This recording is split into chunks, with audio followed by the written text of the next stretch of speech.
Hey, it's the old man here, and got the good furniture out, got the lady friend here. She knows. You know, don't you? Yeah, so we got lady here, good furniture, the sun's out, story time. 500 hits and 40 new subscribers. I'm shocked. Welcome to my chicken yard. Yeah, it's apparent that people don't want to hear about the kingdom. They want to talk about dope and addiction and homelessness and all that stuff. But it's okay. I'm here. I got plenty of stories about that stuff. Yeah, they changed the name. That slide I told you about, Tweakerville. Now it's called Everett Encampment. They didn't want to offend the tweakers, which I think tweakers are pretty thick-skinned and they aren't upset about that. And the ones that have made it off of it seem to wear that pretty proud. They have made it back from a very ugly thing and they're doing okay. So Tweakerville sounds good to me, but now it's Everett Encampment. Yeah, if you got nothing else to do, they are down there all the time and setting up tents. I think Monday, Wednesday, and Friday they chase them out. And I thought, all they have to do is put up a no camping sign, and that'd be the end of it. But for whatever reason, they're down there.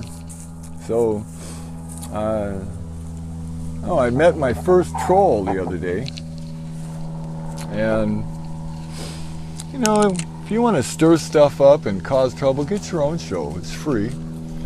I'm not going to put up with it. Yeah, this person was talking bad mouth about another person who made a comment, and I thought, forget it. I 86 them in a second. Yeah, get your own show.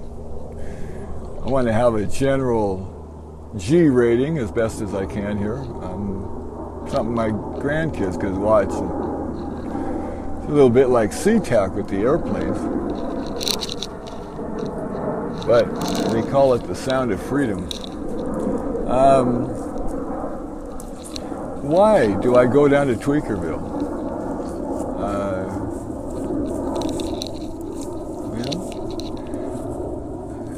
It's an easy crowd to mingle with. There's certainly a non-judgmental crowd.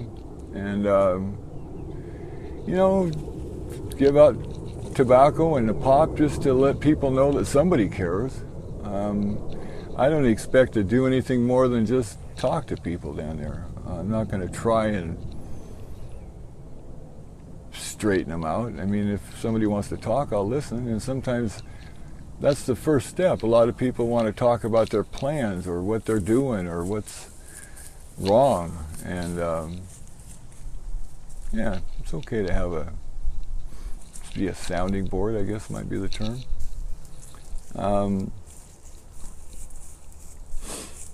Yeah, I've always been easy to talk to people, so, some people I go down there and talk to them and they're so wired they can't even talk, so I just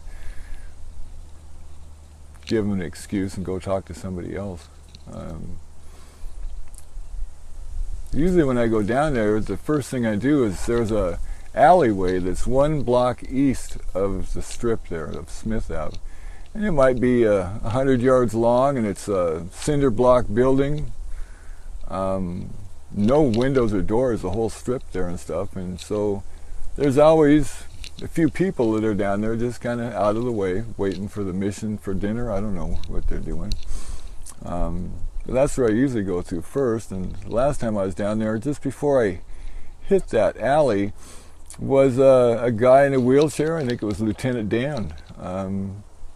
I've talked to him a couple times and always seems clear. The girl he was with was out of it. She was just, came up to me, cigarettes? I go, yeah, I gave her the tobacco, hugged it like a little baby. And, oh, I know, I'm sorry. And then I'm talking to a lieutenant there, and I turn around and she had taken a shoestring and tied it around the tobacco tied it kind of tight around her neck, and she was as proud as a peacock. She just stood there like she had a mink stole on, and I thought, impulses. Yeah. God help her. I hope she finds a way out. I mean, that is somebody's little girl, and how she ended up down there, I have no idea. I hope she finds her way home or out of it, that's for sure.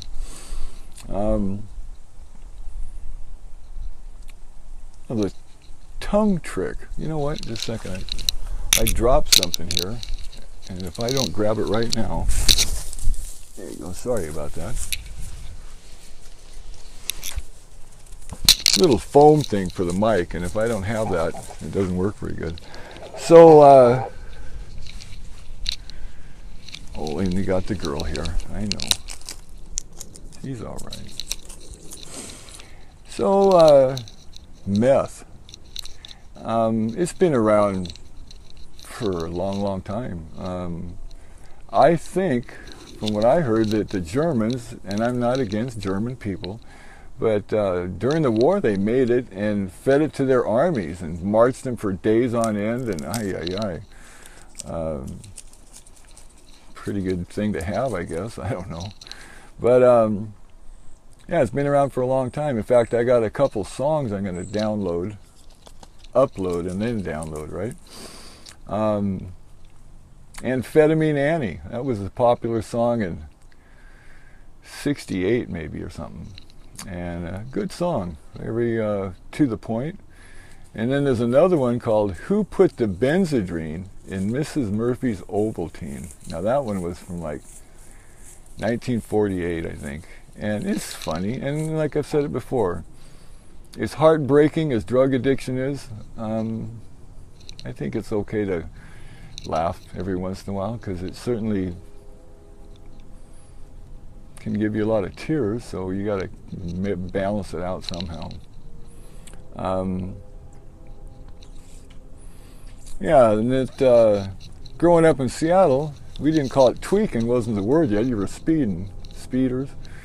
The cops would pull us over, King County Sheriff. What are you guys doing? Oh, we're all standing around talking. Hey, stick your tongue out. What? We all stuck our tongue out, and they go, you guys are speeding. And we're like, looked at each other like, oh, how did he know? And as soon as the cop left, we went to the side view mirror, the rear view mirror of the car, and stuck our tongues out, and it will involuntarily vibrate. You cannot stop it. And it's pretty much the definitive test. If your coworker, friend or something, and you're wondering if he's chipping a little bit, get him to stick their tongue out. And you cannot hide that fact. In fact, I told a friend about it, and he goes, well, how would you bring that up in a conversation? Stick your tongue out. Well, nowadays it's pretty easy. Just say, hey, is that a new tongue stud? Or you got a tongue stud? They'll stick their tongue out. And if it's buzzing, they're buzzing. And, you know, maybe 4 espressos might do the same thing. But it's a very good indication that something isn't right. I haven't taken that stuff in 35 years. I don't know, a long, long time ago. Yeah, you can't win.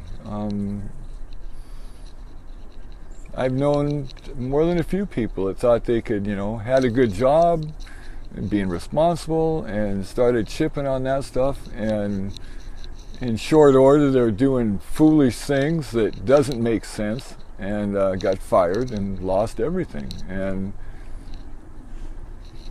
just not good.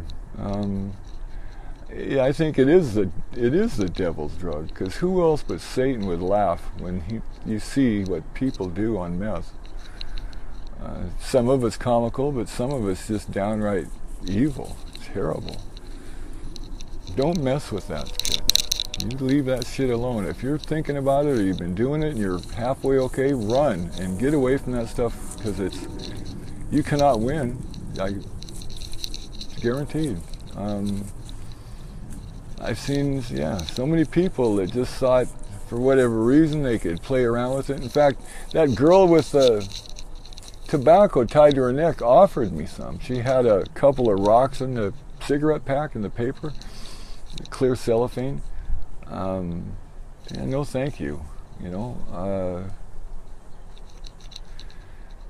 Yeah, I've told people too, if you see something, a story in the paper or hear something that really doesn't make sense, I bet you meth is involved, because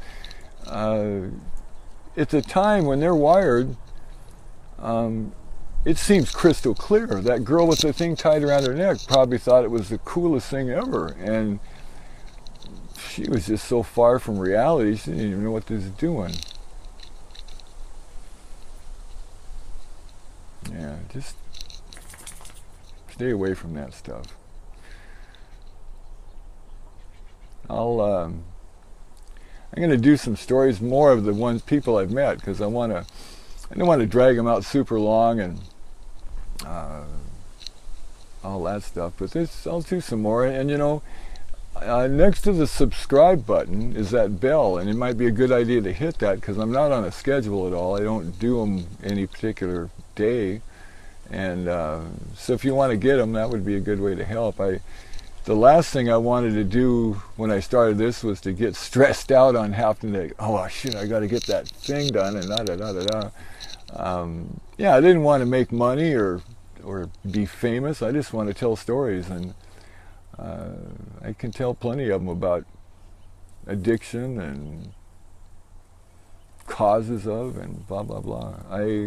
I personally think that all addiction is just killing childhood pain or mental pain in general. Maybe you're 30 years old and got a divorce and hurts real bad. Well, take some meth, you won't be feeling any pain, that's for sure, at least while you're high, and then when you come down it's 10 times worse. Yeah, it's just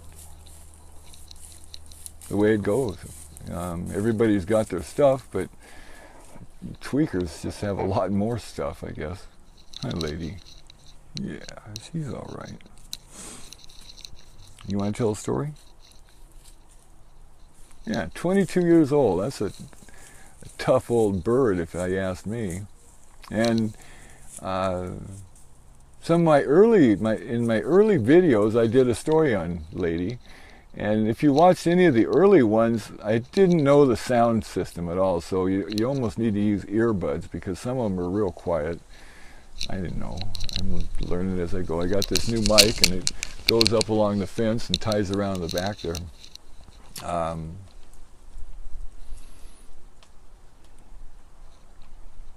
Yeah, it's just a sad subject. Yeah, like I say, when I go down there, I'm not expecting to do anything other than just talk to people and yeah, like I say, show if somebody cares, at least to give you some cigarettes or something, or an ear that's worth listening or wants to listen. So with that, enjoy the weather. I sure am. Won't be long. We'll be back in the great north wet, I call it. But like I say, you got to roll with it. I'll probably either be out here bundled up tight, or else I thought about moving into the garage. I got an old beat up wood stove. I could get a fire going there and hang out in there. So with that, you take care and stay away from that damn meth. Thank you.